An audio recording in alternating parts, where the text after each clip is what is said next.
Hi, everyone, and welcome to The Balancing Act. I'm Olga Villaverde. And I'm Montel Williams. She was being treated for hypothyroidism, but still, she wasn't feeling like herself. Today, we're hitting the links to find out more. And we're going to be paying a house call on Chef Ralph. I'm about to get cheeky with my tacos. Coming up, I'm going to show you some versatile and economical ways to use cheek meat.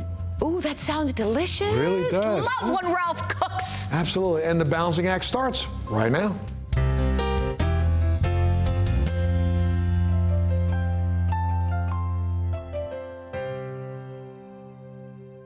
When your thyroid gland doesn't make enough hormones to meet your body's needs, it's called hypothyroidism or underactive thyroid. If you still don't feel your best despite being on treatment, there could be a good reason why. So let's go to Olga to learn more about thyroid hormone therapy and new approaches to make treatment more successful.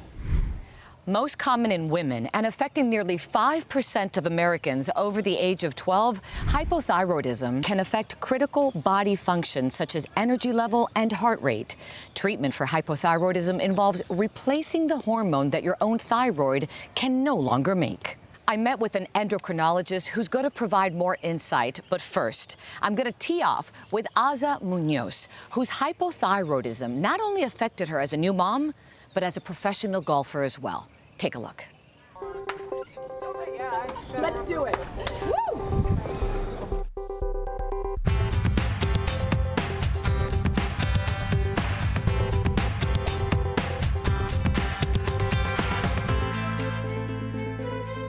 Okay, Aza, I mean, this is your full-time job. This is gorgeous. Yeah, I've been a member here at Turtle Creek Golf Club for 6 years, and I absolutely love it. It's beautiful. Tell me about your journey with golf and how it started. So I started playing golf when I was 7 back home in Spain. My 2 best friends play golf, and I just went with them and loved it right away. So I remember coming home from school and just telling my dad, please take me to the golf course, and he did. So I've been in love ever since. And look at you now, a pro golfer? Yeah, this is my 14th year on the LPGA and European Golf Tour. That's amazing. Congratulations there. Now, if you don't mind, tell me a little bit about your journey with hypothyroidism. When did it start? So I got diagnosed in 2016. I think it started a bit before that, but there is when it got to the peak, I guess. So I've always been really tired, really cold, achy, but it got to the point that I would come home from practice and I just was exhausted. I could barely do it. And then I started losing a lot of hair. So I thought I was stressed from all the tournaments and traveling, because golf can be pretty stressful. So I went to the dermatologist just to hopefully get my hair back. And she knew right away. So she told me to do some blood work, and that's when I got diagnosed with Hashimoto's. So how was your hypothyroidism treated after the diagnosis? So I started on conventional thyroid medication from the beginning. So I would do blood work pretty regularly, every 1 to 2 months, and I kept getting normal thyroid levels, but my symptoms were still there. So you're taking treatment and you still don't feel well. What did you have to do? What did the doctor do for you? Yeah, so every time I went to the doctor saying that I was still not feeling great, I would just up the dosage. So I just kept doing that for a long time. But the symptoms never went away. So I just assumed that that's what it was going to be like. You know, I was going to have to be tired for the rest of my life. So let's fast forward 5 years. You still are living a roller coaster, not feeling great. What was the turning point? So I got pregnant with my son, and I remember thinking, how am I going to do all this practice, all these tournaments, and then actually come home and enjoy my son, you know, and that was it. I decided to go and see another doctor.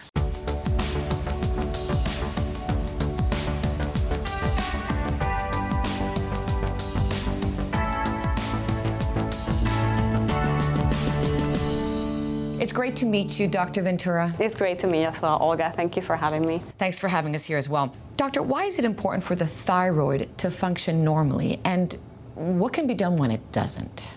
Yes, so the thyroid, it plays a critical role in virtually every single organ in our body. When we have an underactive thyroid or hypothyroidism, we have a deficiency in the hormones that the thyroid make, which are the T3 and T4. And when that happens, then we have to replace it. And so in terms of treatment, monotherapy with T4, or what we call levothyroxine, has been the standard of care for over 50 years. And we have different formulations available that are branded or generic. generic. I mean, they usually are tablets. There is a soft gel capsule, and most recently a liquid form. They all have the same active ingredient, which is levothyroxine, but they have different fillers or different inactive ingredients. In terms of other therapies, there are desiccated thyroid hormones, formulations that have these two hormones combined, which are the T3 and T4. How do thyroid disorders affect a woman who is pregnant or maybe a woman who just had a baby? The thyroid function is critical. It's very important for our baby's brain and central nervous system development. And so during the first 3 months of pregnancy, our babies required 100% of our thyroid supplement to be able to develop properly. If we have a normal functioning thyroid gland, the thyroid will adapt to this increased requirement. So there is definitely a 30 to 50% increase in thyroid hormone synthesis during this time. What about a woman, let's say, that already has hypothyroidism, right? And she wants to get pregnant. Is there something that one does to prepare for that? Because hypothyroidism has been linked to cognitive impairment and has been linked to an increased fetal death, you do want to make sure that your levels are optimized before you start considering getting pregnant. So during that time period of pregnancy, does the mom need to be monitored more? Yes, those levels should be monitored very frequently, every 4 to 6 weeks when we do blood work, to make sure that the levels meet the requirements for a trimester-specific range. And then we increase the dose because up to 70% of patients that have hypothyroidism will require about 30% increase or more on their thyroid hormone supplementation. The American College of Obstetricians and Gynecologists actually recommend further screening if a TSH level is not actually high, but is outside of that trimester-specific range. And the American Thyroid Association actually recommends further testing, looking into anatomy on thyroid dysfunction, because just by having that antibody positivity presents a higher chance of having any type of thyroid dysfunction during that postpartum period. Dr. Winaza and I spoke. She told me that she was still having symptoms, and I thought that was interesting, despite being treated with thyroid hormone therapy. Why?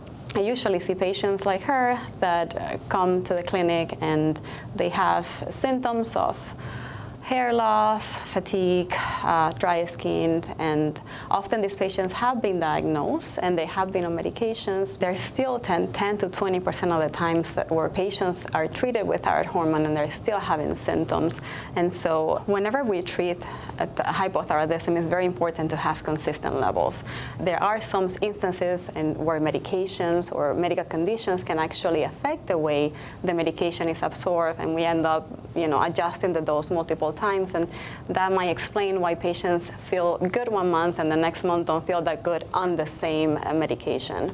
Doctor, that's very interesting, and it's really important to create this awareness because a lot of patients don't know. So what are some of the specifics that can interfere with levothyroxine? Yes, medical conditions, usually the ones that affect the gut, right? And so gastritis, reflux, celiac disease, any type of malabsorption syndrome, sometimes even the medications that are used to treat the reflux or the GI issues can interfere with the absorptions. And one that is very common is nutritional supplements, so calcium, iron. Which is something that someone takes every day. Absolutely, very important that you take your pill at different times when you take these medications. Even sometimes food can affect the way we absorb this. And how would this affect the patient? When you're taking the medication and you're not getting enough absorption, or the absorption varies, right? Your levels are always going to be off, and so you often will require multiple adjustments. And so even a small adjustment can make a big impact on your symptoms. And so we often see patients that have frequent adjustments, which is why it's so important that you have this open conversation with your physician so that you can identify what areas there might be an issue with. Doctor, what about NDTs? A lot of people don't know about it, and I know it has the word natural in it. Yeah, that's a really good question. And so NDTs, desiccated thyroid extracts, they're coming from porcine or pig thyroid glands. And so they're actually extracted, and though the source is natural, the way it's manufactured is not. They actually have additives, they have inactive ingredients, talc or sugars, and some of them are dyes. And sometimes patients do have allergies to this, and they can have GI symptoms or they can have a sensitivity to them. Doctor, consistent levels of thyroid therapy are important. So my question is, how do NDTs impact that? When we talk about treatment of hypothyroidism, we talk about monotherapy with T4 alone. And so we do that because we learned a long time ago that our body is able to actually convert T4 to T3, so we don't need it in most of the patients. And so when we talk about NDTs, we're talking about T3 and T4. Patients can have symptoms because they're having higher levels of T3s if the dose is not appropriately monitored. And so they can have palpitations, they can have insomnia, they can have multiple symptoms. And so especially in patients that have a cardiovascular history, in patients that are older, you have to be very careful with this. So it's not your first line of therapy? No. Still to come, how Aza finally found the solution she needed to get back in full swing, on and off the course. We'll be right back.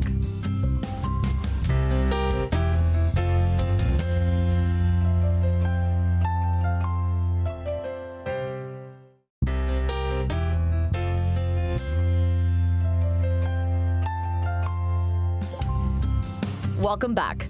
After trying to treat her symptoms using conventional thyroid hormone tablets, Aza still struggled to put the amount of energy into practice to keep her game at a high level. Aza, tell us about meeting Dr. Ventura. Yeah, so I used to have a doctor back home, and I've been living in America now for a few years, and I was still not feeling good. I was just on conventional thyroid medication, so I heard about a really nice endocrine doctor here, and I came to visit her, and she's helped me a lot. So when I met Asa, and we talked all about her symptoms, her clinical history, and the fact that she still had some residual symptoms despite of normal thyroid function, which is something that we often hear. We talk about tyrosine salt, and the fact is that I do prescribe a tyrosine solution for many of my patients who have still residual symptoms despite of normal thyroid function, and even patients that have a lot of fluctuating levels and have required multiple dose adjustments throughout time, or patients that have even have allergies to medications, and I'm concerned about an additive on the medication. Doctor, what made tyrosine sol a good choice for Aza? Yeah, there are many reasons why I like it. There are plenty of studies that have shown that over time the concentration is very consistent, and so that's the key when you are treating patients with hypothyroidism. It is a liquid, so it's most likely to be absorbed a lot faster than tablet formulations. It is not affected by medications that can change the acidity of the stomach. It has only 3 ingredients, so it's less likely to have an issue with allergy or tolerance, etc. Doctor, what are those 3 ingredients? Yes, it's levothyroxine, it's water, and it's glycerol. So there is a less chance of having any type of allergies or issues with it. Doctor, we spoke earlier about women who are pregnant. Is this also a good choice for them? Yes, absolutely. It is a medication that it can be used in pregnant women and also women who are breastfeeding. So Aza, what about you? What impact has tyrosine sol had on you? Well, the thing that I like the most when she prescribed it first, I really care what I put into my body. I'm quite healthy, I eat healthy, I exercise, and it's a medication that I'm gonna have to take for the rest of my life, and it's nice to know that I'm taking the purest option available. I've been feeling super great since I've been taking it. Let me tell you, we were out on that golf course, and woo, keeping up with you, I mean, you are ready to win, you are ready to go. Back to practice 6-7 hours a day, and when I come home, I have my son, so Yes. I have full days, and it's really nice to not have to worry about not having energy, and I've been feeling great ever since. And he's going to start walking soon and running, so are you ready for that? I'm ready, yes. Lots of energy. Can't wait, yeah. Great to hear. Any advice for our viewers, or maybe someone out there who's taking medication and still not feeling well? Yeah, I think you should trust your gut. I think you should be feeling good. So if you are being treated for hypothyroidism and still feeling achy, still feeling tired, I think you should go see another doctor maybe. I'm so thankful I did, and thanks to Dr. Ventura, she prescribed tyrosine sol, and I've been feeling great ever since. That's so great to see that Aza is doing better and enjoying life again, thanks to Dr. Ventura and a different approach to treating hypothyroidism. For more information about tyrosine sol, go to tyrosinesol.com, or you can visit our website, thebalancingAct.com. Stay tuned for more important safety information.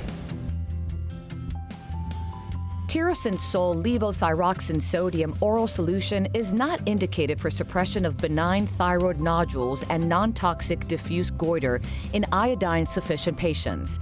Tyrosine Sol is not indicated for treatment of transient hypothyroidism during the recovery phase of subacute thyroiditis.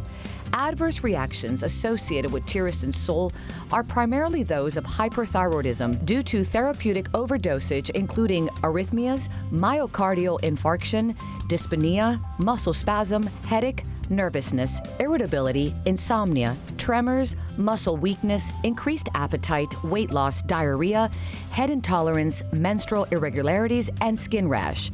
For full prescribing information, including boxed warning, visit www.tyrosintSol.com.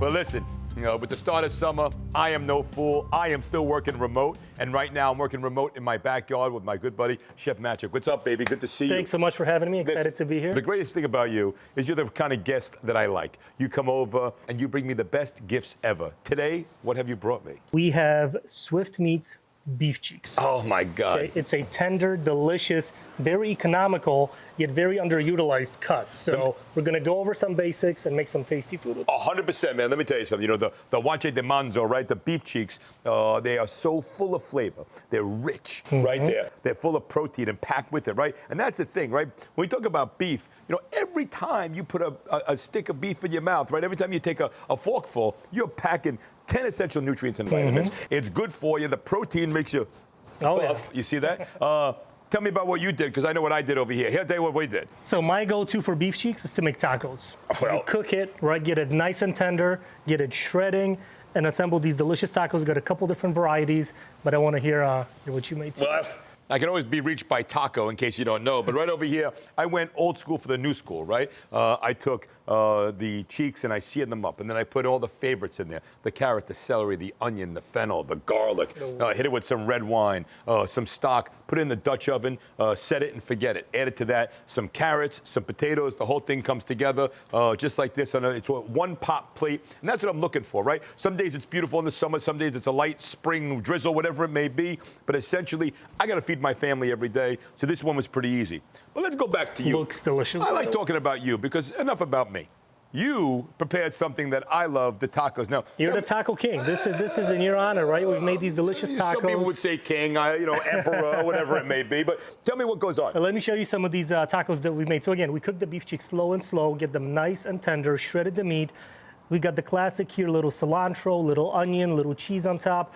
This one we hit it with a little salsa roja. This one for a little change in texture. We've got some radish slices, some corn, some cilantro. It's a delicious, delicious taco. Here, let me make one for you. Yeah, come on. Let's try it out right now. Up. Now, and here. This is what I like. I like when somebody makes me a taco. Look how good this shredded beef cheek looks. And it smells so great, right? And the thing, I mean, I could see the texture, and I hope you understand that it's succulent, I think is the word that I want to use, right? It's like velvet in your mouth when you take your first bite of it. Very flavorful.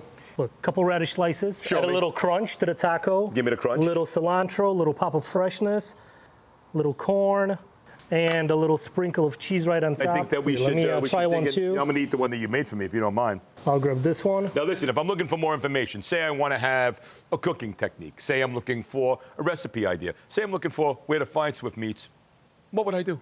SwiftMeats.com. It has all the recipes and tons of dinner ideas. I love that. And if you can't go to SwiftMeats.com, you can always visit thebalancingact.com for more recipes in the same. I'd like to remind you right now that this, my friend, has been a quick bite. Cheers.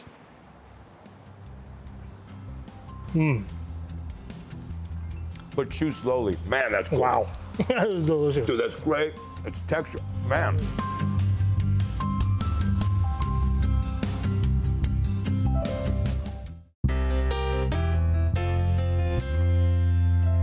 Well, hey guys, thanks so much for joining us today. Remember to head to our Facebook page, like us on Instagram, follow us on Twitter, and visit thebalancingact.com to enter our latest sweepstake or giveaway. Because like I always say, you might just win something.